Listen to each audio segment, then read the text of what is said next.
So recording is on. So last class में हम कहाँ पर थे? हमने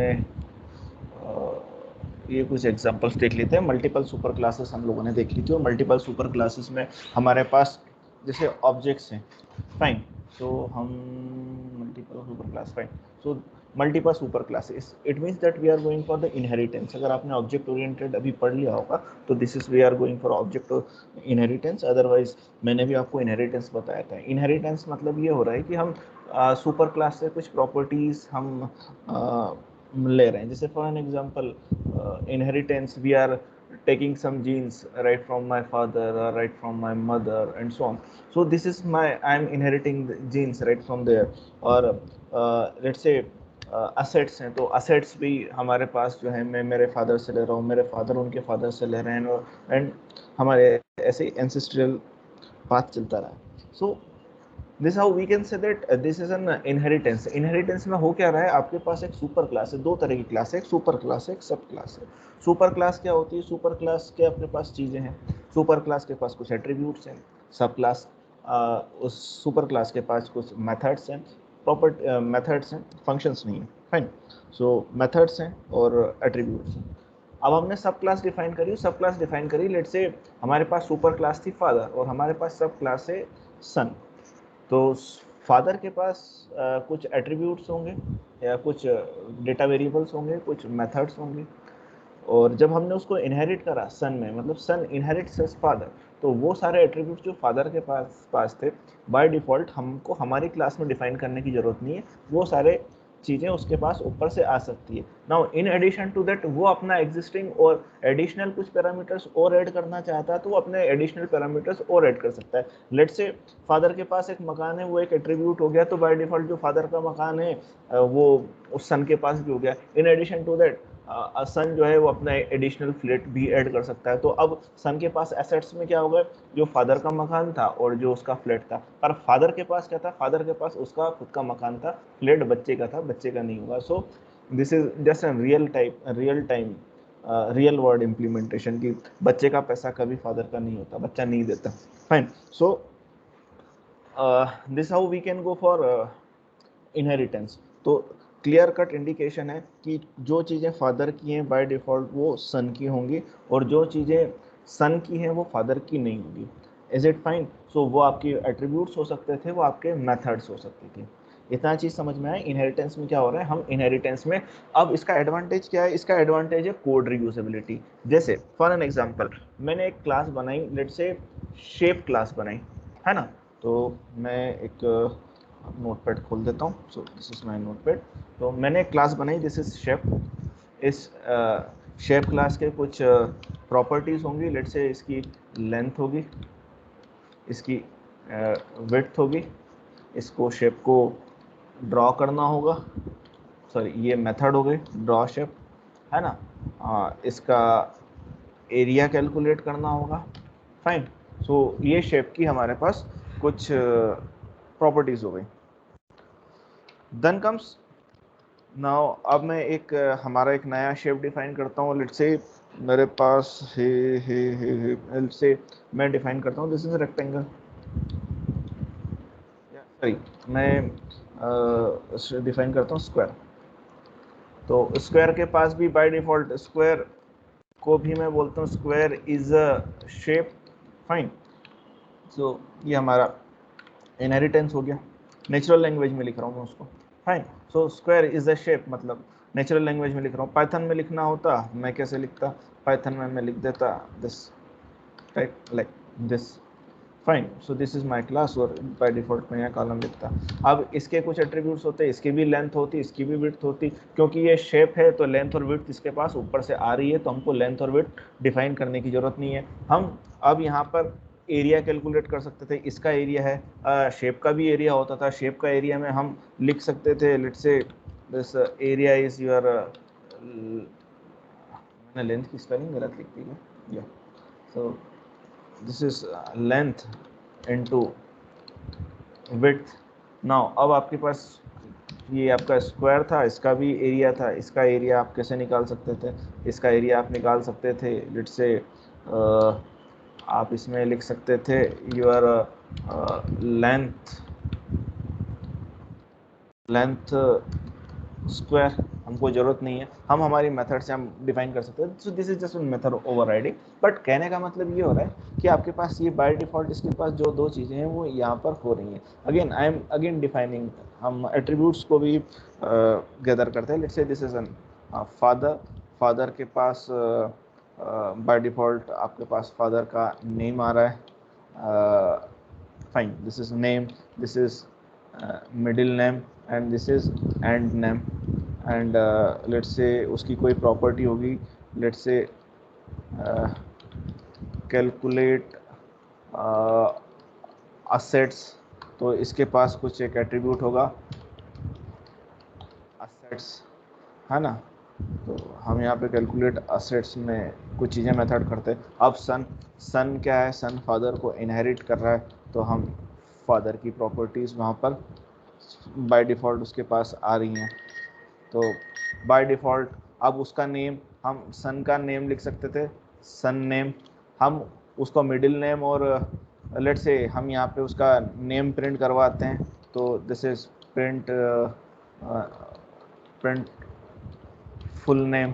तो फुल नेम में अब हमको क्या करना है, हम यहाँ पर बोल सकते थे दिस इज कि इसका प्रिंट फुल नेम करना है, दिस इज प्रिंट, तो यहाँ पे हम लिख सकते थे दिस इज एस नेम। अब बाय डिफ़ॉल्ट इसमें हमने ये डिफाइंड एम नेम और एंड नेम हमने डिफाइंड नहीं करा था, पर क्योंकि ये इसने इसको इनहेरिट करा है, तो ये बाय डिफ़ॉल्ट ये एम नेम और आपका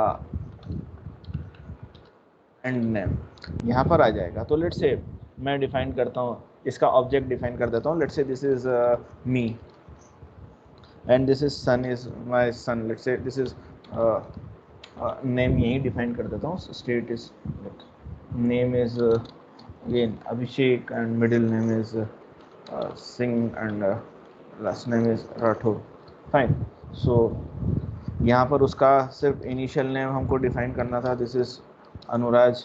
अब यहाँ मेरा प्रिंट नेम आता, तो यहाँ प्रिंटिंग में मेरे पास क्या आता, प्रिंटिंग में एस नेम तो आ जाता, this is Anuraj.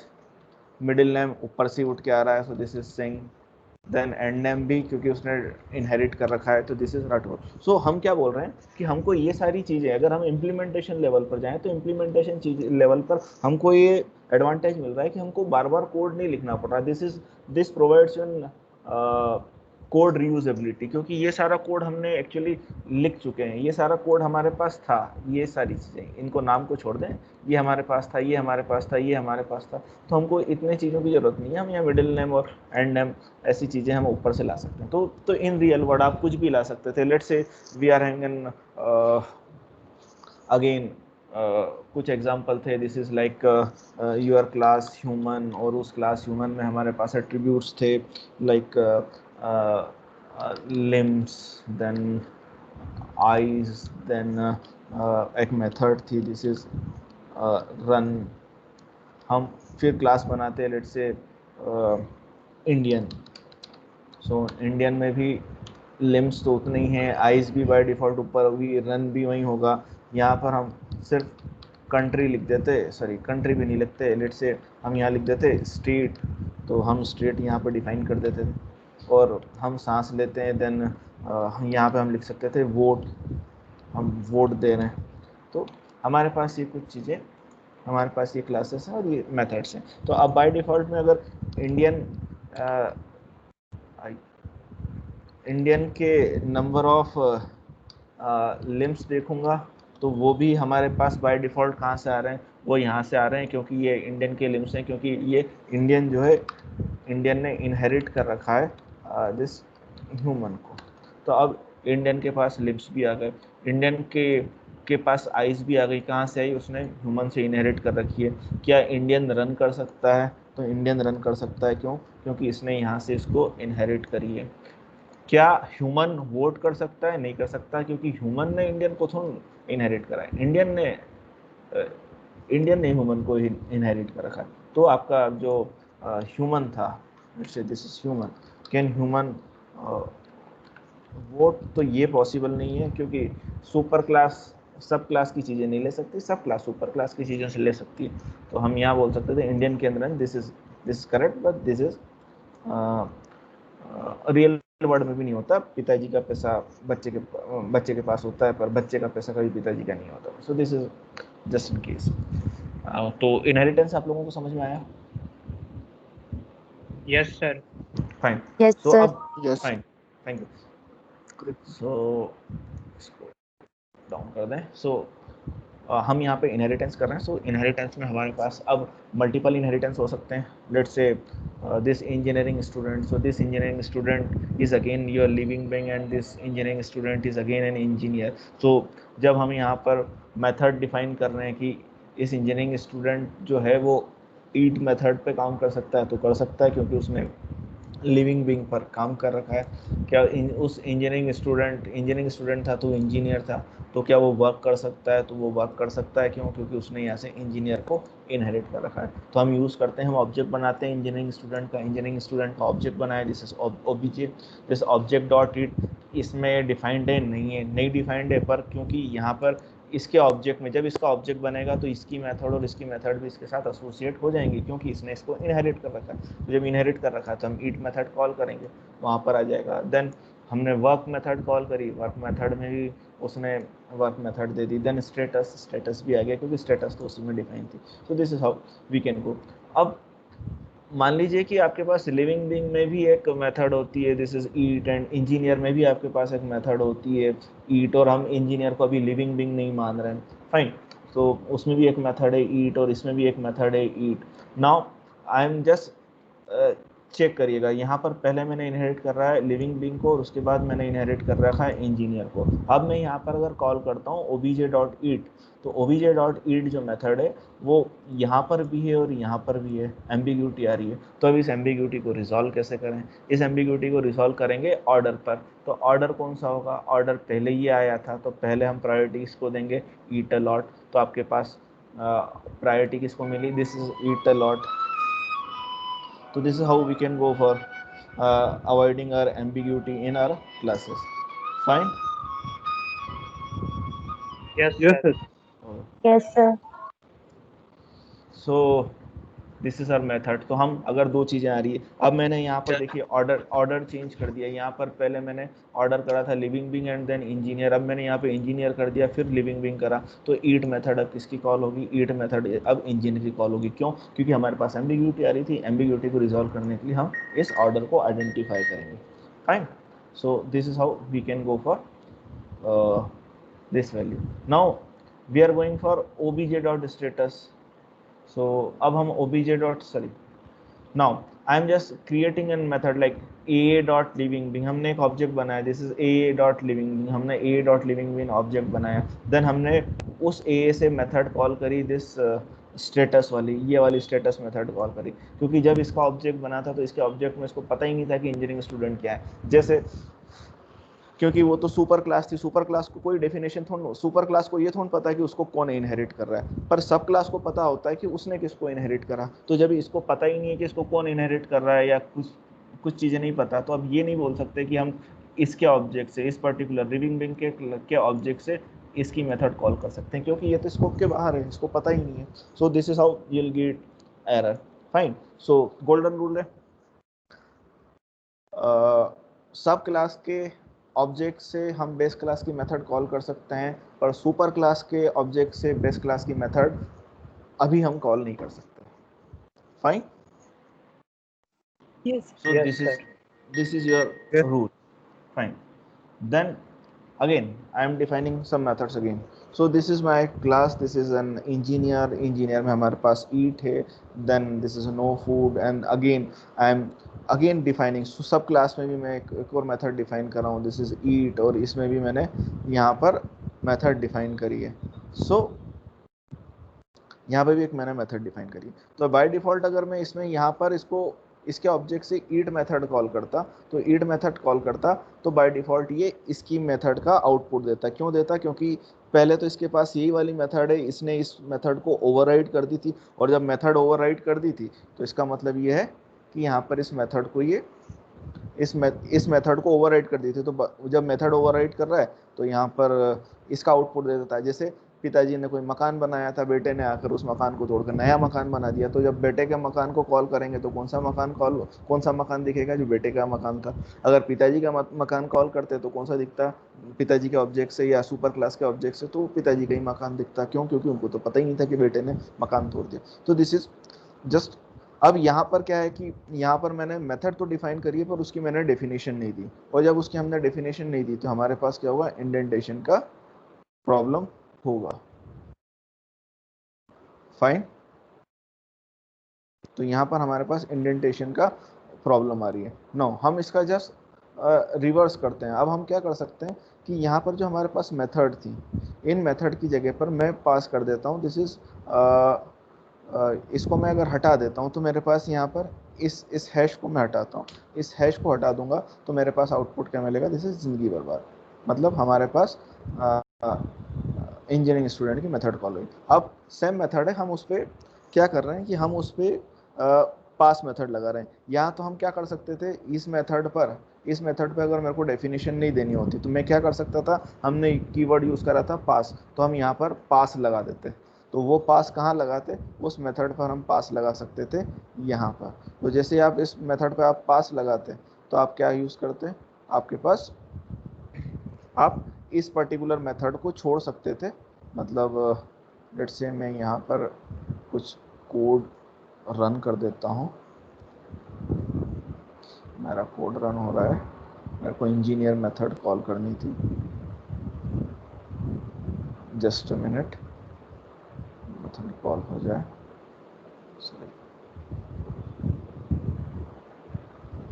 Getting output, या नाउ अब मेरे को यहाँ पर मेरे पास कौन सी क्लास थी? ये वाली क्लास थी। इस क्लास पर मैं क्या करता हूँ कि इसको मैं हटाता हूँ, इसको क्रॉस करता हूँ और यहाँ पर पास कॉल करता हूँ। तो अब जैसे मैं पास को कॉल करूँगा, मैंने जैसे ईट मेथड कॉल करी, तो ईट मेथड जब मैंने कॉल करी तो यहाँ पास था, मेरे को यहाँ कुछ नहीं करना था। तो इसकी मेथड, अगर यहाँ मैंने मेथड डिफाइन करी है, अगर मेथड डिफाइन नहीं करी होती तो बाय डिफ़ॉल्ट ये कॉल होती। अगर मेथड डिफाइन करी है और मैं नहीं चाहता कि मेरे पास कुछ आउटपुट दिखे, तो मैं यहाँ पर क्या करूँगा, इसको यहाँ से पास कर दूंगा। तो यहाँ से मैंने इसको पास कर दिया तो बाय डिफॉल्ट ये देखो आपको जो आउटपुट मिला है दिस इज नो फूड, आपको यहाँ नो फूड दिखा है। तो अगर आप मेथड का नाम डिफाइन करना चाहते हैं, ओवरराइड करना चाहते हैं, पर उसमें आप एडिशनल मेथड नहीं देना चाहते या उसका डेफिनेशन नहीं देना चाहते, तो आप वहाँ क्या यूज़ करेंगे? आप यहाँ पर पास कीवर्ड यूज़ कर लेंगे। फाइन, मतलब हमको कुछ नहीं करना था। देन हम ऑर्डर रिवर्स कर रहे हैं। सो मेरे पास अगेन क्लास है लिविंग बिंग, उसमें एक ईट मेथड है, मेरे पास इंजीनियर मेथड है, उसमें भी मेरे पास ईट मेथड है। देन मैं उसको कॉल कर रहा हूँ, this is an engineering and this is again living Bing, और उसके आगे मैं उसको पास कर रहा हूँ। मैं उसमें कुछ नहीं कर रहा, और जब मैं उसमें कुछ नहीं कर रहा तो अब मैंने क्या करा, मैंने यहाँ पे इंजीनियरिंग स्टूडेंट को कॉल करा। इंजीनियरिंग स्टूडेंट से जब मेथड कॉल करी तो बाय डिफ़ॉल्ट इसने इंजीनियरिंग पहले था, तो बाय डिफ़ॉल्ट इस इंजीनियरिंग को उसने यहाँ कॉल कर दिया।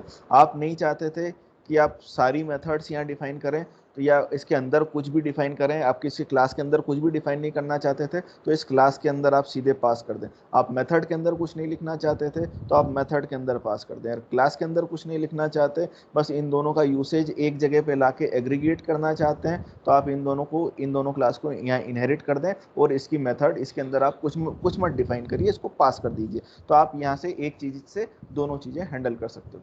ये चीज़ समझ में आई आप लोगों को? Yes, sir. Fine. Now we are creating an abstract class. Abstract class क्या होती है? आप लोगों ने abstract class पढ़ी ना पहले? नहीं, ओके। सो एब्स्ट्रैक्ट क्लासेस क्या होती हैं? हमारे पास क्लासेस दो तरह की होती हैं। एक क्लास होती है एब्स्ट्रैक्ट क्लास, दूसरी होती है कंक्रीट क्लास। एब्स्ट्रैक्ट क्लासेस वो होती हैं जो चीज़ें आपको सिग्नेचर में प्रोवाइड करती हैं, और कंक्रीट क्लासेस वो होती हैं जहाँ पे आपकी मेथड की डेफिनेशन और उनकी बॉडी लिखी जाती है। एब्स्ट्रैक्ट क्लासेस में आपकी जो क्लासेस होती हैं उनके अंदर जो मेथड्स होती हैं वो मेथड्स का सिर्फ सिग्नेचर या बॉडी उनके मेथड्स का सिग्नेचर डिफाइंड होता है कि ऐसी ऐसी मेथड हो सकती है। और कॉन्क्रीट क्लासेस में ये होता है कि कॉन्क्रीट क्लासेस में उनकी मेथड्स की बॉडी डिफाइन होती है। इसका मतलब ये होता है कि आपकी जो एब्स्ट्रैक्ट क्लासेस हैं वो आपको कुछ सिग्नेचर प्रोवाइड करती है। लेट्स से एक एग्जांपल है कि हम एक प्रोजेक्ट बना रहे हैं। अब प्रोजेक्ट बना रहे हैं तो मान लीजिए मैं प्रोजेक्ट लीडर हूं और आपकी क्लास में से 4-5 बच्चे जो हैं वो मेरे उसके टीम मेंबर्स हैं। तो पूरी एनालिसिस मैंने करी, डिज़ाइन मैंने करी, अब मैंने उसका कुछ डिज़ाइन करके कुछ खाका बनाया। तो मैंने वहाँ पे क्या बनाया, फाइनल क्लास डिज़ाइन मेथड्स होती हैं ऑब्जेक्ट ओरिएंटेड में। तो उन क्लास डिज़ाइन में मैंने ये बताया कि मेरे पास एक क्लास होगी, उस क्लास को मैंने डिफाइन करा कि जैसे मेरे पास एक शेप क्लास है, उस शेप क्लास को मैंने डिफाइन करा। दिस इज माय, मैंने यहाँ लिखा था क्या, या सो इसको हम डिफाइन करें। मेरे पास लेट से एक शेप क्लास थी, ये मैं प्रोजेक्ट मैनेजर बना रहा है, मैं यहाँ लिख देता हूँ मैं कि टीम लीड बना रहा है ना।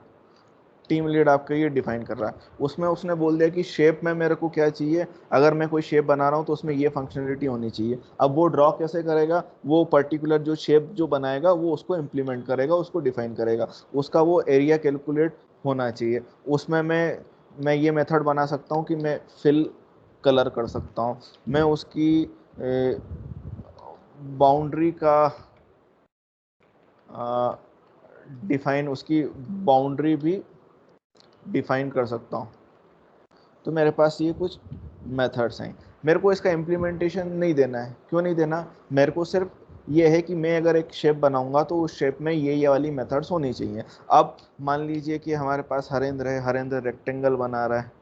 तो हरेंद्र क्या कर रहा है, हरेंद्र रेक्टेंगल बना रहा है, तो वो शेप क्लास को इम्प्लीमेंट कर रहा है। तो अब ये देखो कि इसको मैं बोल रहा हूँ abstract class, this is my abstract class. मैंने यहाँ पर किसी भी मेथड की बॉडी डिफाइन नहीं करी है। अब हरेंद्र ने रेक्टेंगल बनाई, उसको ड्रॉ करना है तो वो ड्रॉ के लिए ड्रॉ मेथड लिखेगा, उस ड्रॉ मेथड के साथ उसकी उसकी कुछ वो डेफिनेशन यहाँ लिखेगा, फिर वो एरिया निकालेगा, है ना।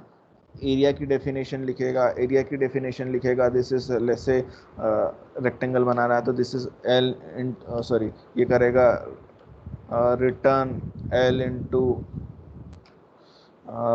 ब्रेड्थ। अब मान लीजिए कि हमारे पास और कौन स्टूडेंट, माधव है, माधव स्क्वायर बना रहा है। माधव जब स्क्वायर बना रहा है तो माधव क्या करेगा, उस पर्टिकुलर स्क्वायर का एरिया निकालेगा। तो वो स्क्वायर का एरिया निकालना चालू करेगा, तो स्क्वायर का एरिया क्या करेगा, return your length into length. तो कहने का मतलब ये है कि ऊपर वाला जो है सिर्फ एक हम बोल सकते हैं कि एक मकान बनाते हैं तो आपका जो इंजीनियर होता है वो इंजीनियर आपका पूरा नक्शा बना देता है, स्केलेटन बना देता है, या ओवरऑल आर्किटेक्चर डिज़ाइन कर देता है कि ऐसी ऐसी चीज़ें होनी चाहिए। अब आपका जो मजदूर आता है वो मजदूर क्या करेगा कि ड्रॉ मेथड है तो इस ड्रॉ मेथड के लिए अपनी डेफिनेशन देगा इस पर्टिकुलर इस शेप के लिए। दूसरा मजदूर आएगा वो इस पर्टिकुलर इस शेप के लिए एरिया की मेथड, इस एरिया की मेथड अलग अलग डिफाइन करेगा। जैसे इंजीनियर ने बना दिया कि ये मकान है, अब वो मकान खड़ा कर रहे हैं, तो मकान खड़ा कर रहे हैं तो अलग अलग रूम है तो उनके साइज़ भी अलग अलग होंगे, चीज़ें अलग अलग होंगी।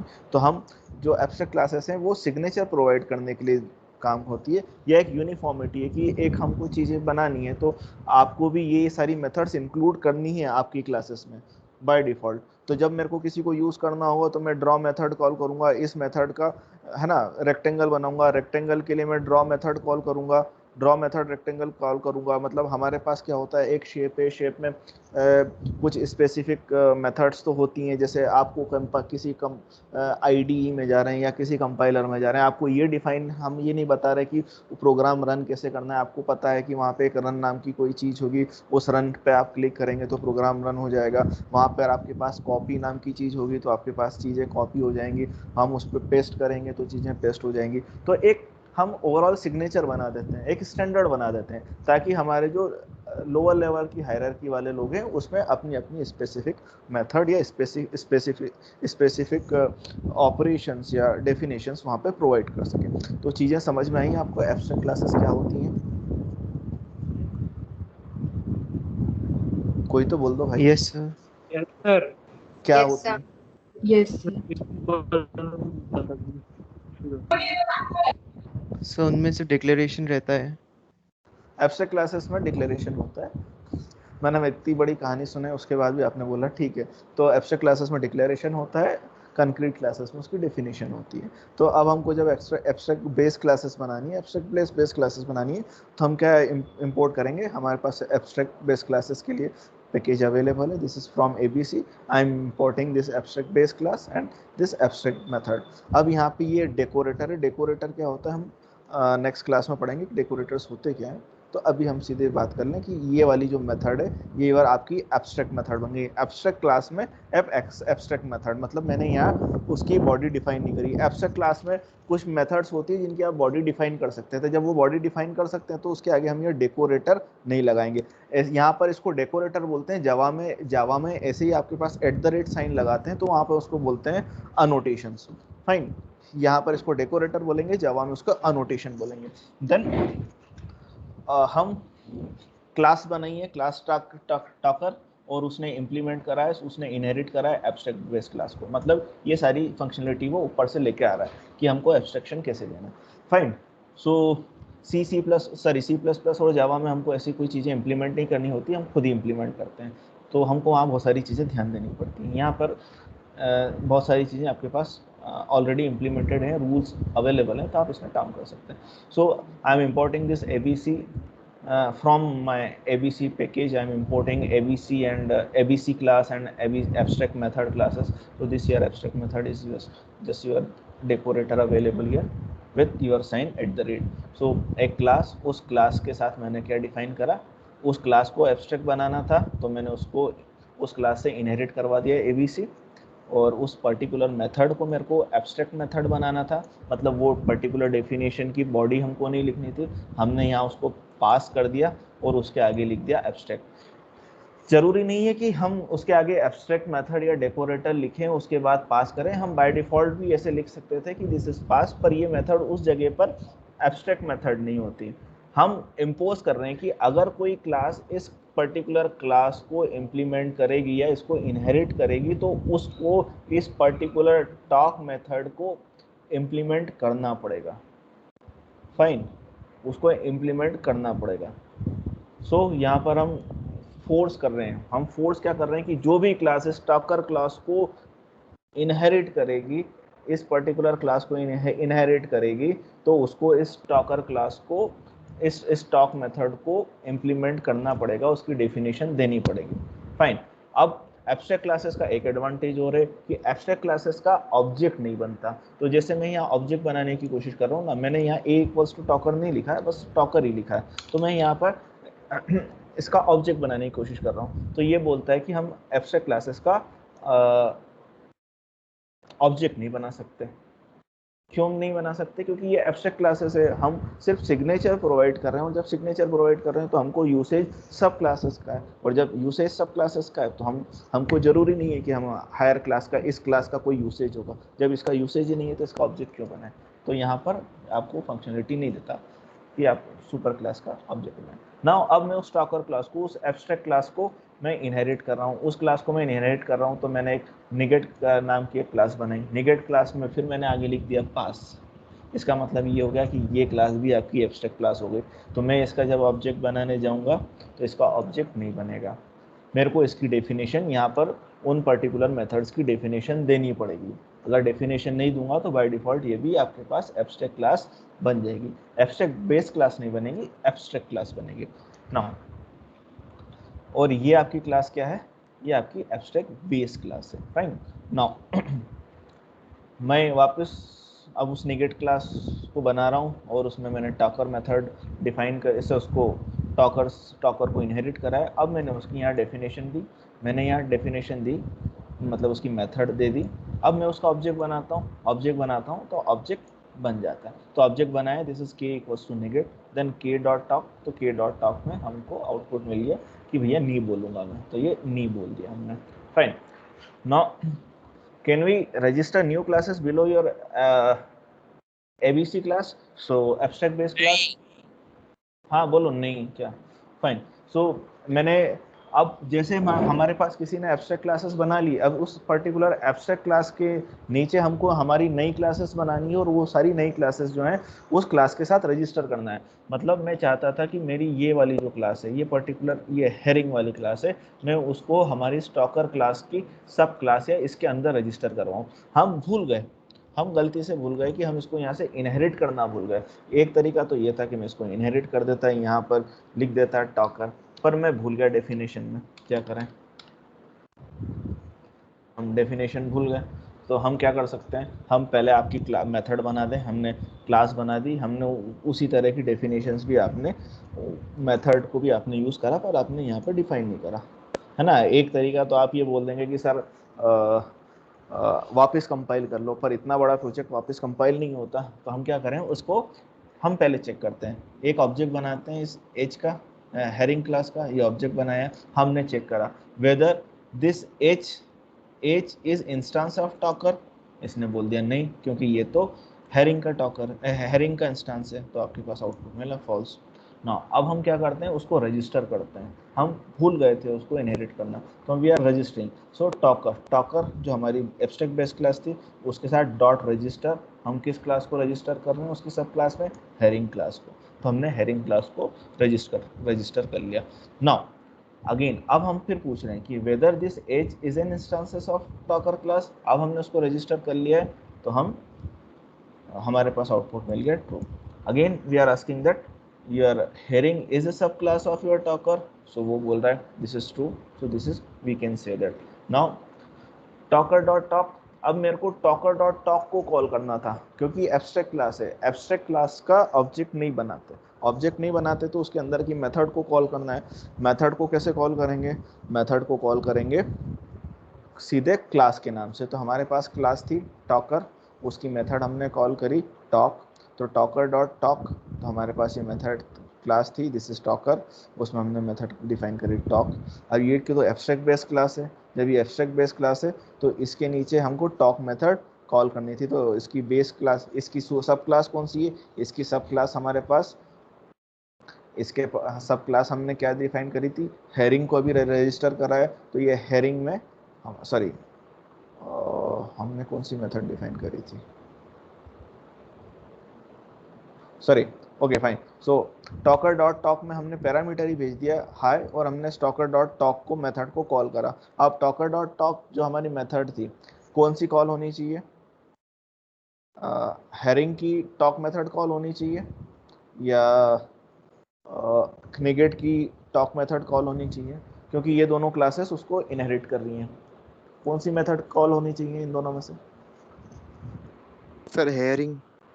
गलत जवाब। हेरिंग। मैंने नहीं, इसलिए नहीं क्योंकि हमारा जो सुपर क्लास है, सुपर क्लास तो सब क्लास को जानता नहीं, और जब सुपर क्लास सब क्लास को नहीं जानता तो बाय डिफ़ॉल्ट किसकी मेथड कॉल करेगा, बाय डिफ़ॉल्ट मेथड कॉल करेगा उसी की, क्योंकि वो तो उसी को जानता है। मैंने पहले भी एक डेफिनेशन बताई थी कि सुपर क्लास सब क्लास को कहाँ जानता है, जब सुपर क्लास सब क्लास को नहीं जानता तो यहाँ पे क्या प्रिंट करेगा, नन।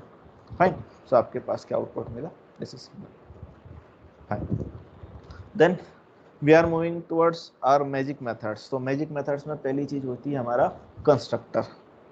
तो वेट करते हैं आपके पास अपलोड हो जाए। तो कंस्ट्रक्टर क्या होता है, कंस्ट्रक्टर ये होता है कि जब आपका ऑब्जेक्ट बनता है किसी भी लैंग्वेज में, जब आपका ऑब्जेक्ट बनता है, तो जब ऑब्जेक्ट बनता है तो वो कंस्ट्रक्टर बाय डिफ़ॉल्ट कॉल हो जाता है। जैसे ही ऑब्जेक्ट बना एक आपका कंस्ट्रक्टर कॉल होता है। This is how you can construct your objects. तो constructor is an method of your particular class. उस क्लास की मेथड होगी, एक स्पेशल मेथड होगी या मैजिक मेथड होगी, जो आपका जैसे ही ऑब्जेक्ट बनेगा तो आपका कंस्ट्रक्टर कॉल होगा। आपके C++ से इसको रिलेट मत करेगा, C++ में आपके कंस्ट्रक्टर का नाम आपकी क्लास के नाम से मिलता जुलता है। मतलब अगर हमारे पास यहाँ C++ या जावा होती तो हमारा कंस्ट्रक्टर का नाम भी फूबार और ऐसे मेथड होती, पर ये पाइथन है। पाइथन में हमारे पास जो कंस्ट्रक्टर या मैजिक मेथड है उसमें हम उसको डिफाइन करेंगे underscore underscore init underscore underscore and Poynting towards self. So this is your object. काम एक ही करता है, काम यही करता है, काम ये करता है कि जैसे ही आपकी क्लास का ऑब्जेक्ट बनता है, जैसे ही आपका क्लास का ऑब्जेक्ट बनता है, आपकी मेथड आपका कंस्ट्रक्टर कॉल होता है। ये एक मान लीजिए कि मेथड है, हमको बाय डिफ़ॉल्ट मेथड कॉल करने की ज़रूरत नहीं है। जैसे ही आपका कंस्ट्रक्टर बना, सॉरी आपका ऑब्जेक्ट बना, ये वाली इनिट मेथड कॉल होगी। दिस इज इनिशियलाइजेशन मेथड, आप उसको ऐसा समझ सकते हैं। पर उसकी दूसरी डेफिनेशन में इसलिए दे रहा हूँ कि अगर मैंने आपको इसकी डेफिनेशन अगर एज एन इनिशियलाइजेशन दिया तो आपके सी प्लस प्लस के या जावा के कंसेप्ट चल जाएंगे। तो अगर पाइथन में हम इसको समझें तो this is just an initialization method. Java और सी प्लस प्लस में इनिशियलाइजेशन मेथड है। ये ऑब्जेक्ट सॉरी जब ऑब्जेक्ट बनता है तब आपका कंस्ट्रक्टर कॉल होता है। So this is your definition of your constructor. तो हमने क्लास डिफाइन करी, उसके साथ एक इनिशियलाइज आपने एक मेथड डिफाइन करी। This method is your constructor, क्योंकि उसका नाम था underscore INIT। This is initialise, then pointing towards self, और उसके अंदर आपको जो भी इनिशियलाइज करना था, let's say this is self dot some variable equals to 42। So मैंने जैसे लिखा f equals to foo bar, हमने मेथड कॉल करी, ऑब्जेक्ट बनाया। ऑब्जेक्ट कॉल करने के बाद f डॉट समवेयर मैंने पूछा, तो समवेयर इक्वल्स टू 42। अदरवाइज अभी तक देखिए पिछली क्लासेस की मेथड में जब हम यूज़ किया करते थे तो हमने जो वेरिएबल्स डिफाइन करे थे या ये पर्टिकुलर कुछ वेरिएबल्स डिफाइन करे थे, तो वो ये मेथड कॉल करते थे तब उनके वेरिएबल्स डिफाइन होते थे। पर यहाँ देखिएगा, यहाँ ये है कि जैसे ही ऑब्जेक्ट बना तो हमने ये वाला पर्टिकुलर वेरिएबल इनिशियलाइज कर दिया। तो इसका यूज़ क्या हुआ कंस्ट्रक्टर का यूज़ ये हुआ कि जैसे ही आपका ऑब्जेक्ट बनता है, आपको ऑब्जेक्ट बनने पर जो ऑपरेशंस परफॉर्म करने हैं, आपको जो एट्रीब्यूट्स इनिशियलाइज करने हैं, वो सारी एक्शंस आप यहाँ परफॉर्म कर सकते हैं। This is the usage of your constructor. हमको एक्सप्लिसिटली कोई मेथड कॉल नहीं करनी पड़ती। बाय डिफॉल्ट जैसे ही ये वाली लाइन एग्जीक्यूट हुई, ये पर्टिकुलर लाइन एग्जीक्यूट हुई, आपका कंस्ट्रक्टर कॉल हो गया। Is it fine? Yes sir. Yes, sir. Now वापस उसी क्लास की डेफिनेशन देते हैं। अब इस कंस्ट्रक्टर में मैंने एक पैरामीटर पास कर दिया, लेट्स से 42, यहाँ पे 42 था। नाउ मैंने यहाँ से 42 पास करा और self equals to some variable equals to value, तो इस वैल्यू में था। अब मैंने यहाँ कॉल करा f इक्वल्स टू फू बार। तो अगर मैंने यहाँ एक पैरामीटर, यहाँ मैंने कोई पैरामीटर पास नहीं करा था यहाँ पे, क्योंकि ये मेथड थी। मेथड पहली चीज़, मेथड और फंक्शन में डिफरेंस होता है। फंक्शन मेथड आपके उस ऑब्जेक्ट को पॉइंट करती है और फंक्शन उस ऑब्जेक्ट को पॉइंट नहीं करता। तो जब मेथड डिफाइन करा है तो सेल्फ हम उसमें बाय डिफॉल्ट फर्स्ट पैरामीटर तो होता है ना। हमने दूसरा पैरामीटर डिफाइन करा, दिस इज वैल्यू, ये वैल्यूज लेगा। तो अब इसकी वैल्यू कहाँ से पास होगी, क्योंकि मेथड तो कॉल होगी नहीं, और जब मेथड कॉल नहीं होगी तो हम जैसे हमने यहाँ पर आपका फू बार भेजा था, यहाँ पे एम्प्टी था, यहाँ पे आप आपका पैरामीटर यहाँ पास कर सकते थे। तो हमने ये पैरामीटर यहाँ पर पास कर दिया, तो ये पैरामीटर उठ के आपकी वैल्यू में आ गया, और वैल्यू में आ गया तो बाय डिफ़ॉल्ट अगर मेरे पास यहाँ कोई पैरामीटर नहीं होता तो ये वैल्यू 42 देता। मैंने यहाँ पैरामीटर पास करा है, तो बाय डिफ़ॉल्ट वैल्यू में सम वेरिएबल में इस वैल्यू में क्या चला जाएगा, this is N constructor argument, और ये वैल्यू उठकर इस सम वेरिएबल में गई, तो सम वेरिएबल में भी आपके पास वैल्यू क्या हुई, this is N constructor argument. तो आपके पास एक कंस्ट्रक्टर आर्गूमेंट आ गया। Is it fine? तो हम पैरामीटर पास करेंगे तो आपके पास ये वैल्यूज़ यहाँ पर आ जाएंगी। अगर आप कुछ पैरामीटर पास कर रहे हैं तो आपको यहाँ पैरामीटर कैच करना पड़ेगा।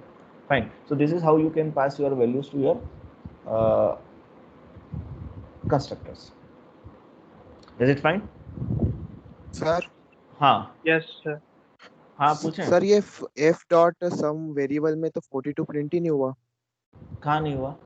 यहाँ पर। हाँ सर, ये लिखा ना दिस इज कंस्ट्रक्टर आर्गुमेंट के नीचे हाँ तो ये 42 हो प्रिंट गया, होना चाहिए ना। ये रन कर देता हूँ ना।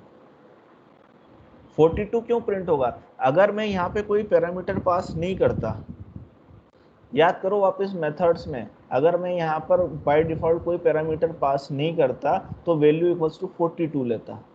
अब मैंने यहाँ पे पैरामीटर पास करा है, तो ये वाली वैल्यू जाके उठ के आपके पास कहाँ जाएगी, इस वैल्यू में जाएगी।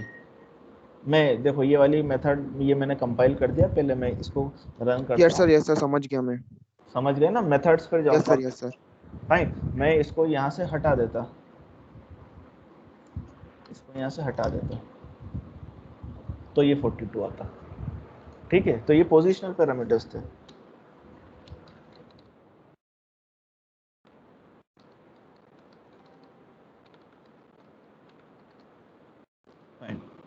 सो again this is f equals to foo bar and f dot foo bar, तो ये तो हमारे पास वेरिएबल, ये मैंने यूसेज नीचे था, मैंने थोड़ा मेहनत करी, sorry. Then f equals to foo bar 45, तो foo bar 45 भेजा तो मेरे पास सम वेरिएबल में वैल्यू आ गई 45. So this is how we can go for your different constructors. Now we are going for this method overriding. So method overriding तो आती है आप लोगों को, आई सपोज. सो नहीं आती, छोड़ो. क्लास ए में मैंने एक मेथड डिफाइन करी, हेलो मैं प्रिंट कर रहा हूँ, hello I am in class A. Then class B define करी, और उस बी में मैंने ए को ओवरराइट, ए को मैंने इनहेरिट कर दिया, दिस इज योर इनहेरिटिंग. और यहाँ पर मैंने इसको डिफाइन कर दिया पास, मतलब इसमें मैं कोई डेफिनेशन नहीं डिफाइन करूँगा. नाउ ए का ऑब्जेक्ट बनाया स्मॉल ए, बी का ऑब्जेक्ट बनाया स्मॉल बी, ए से मेथड कॉल करी हेलो, तो हेलो आ गया. बीस डॉट हेलो मेथड करी, यहाँ पे मैंने कोई मेथड डिफाइन नहीं करी थी, तो बाय डिफॉल्ट कौन सी मेथड कॉल होगी, बी की हेलो मेथड कॉल होगी, ए की हेलो मेथड कॉल होगी, इस ए की. पर ये ए और ये बी दोनों अलग अलग हैं. फाइन. सो इस हेलो में आपके पास यहाँ प्रिंट हो गया, this is hello. Fine. Now अगर मैं यहाँ पे मेथड डिफाइन कर देता दिस हेलो, और यहाँ पे भी हेलो डिफाइन करता, यहाँ पे I am A and I am B यहाँ पे पास नहीं करता, और फिर बी से मेथड कॉल करता, तो मेरे पास आउटपुट क्या मिलता, hello I am in class B. Is it fine? Yes, sir. Fine. So next method overriding Yes, sir. Next class में पढ़ते हैं. सो टिल देन आपको कोई प्रॉब्लम हो आप मुझको कॉल कर लीजिएगा, मैं आपको सॉल्यूशंस दे दूंगा. जिसको भी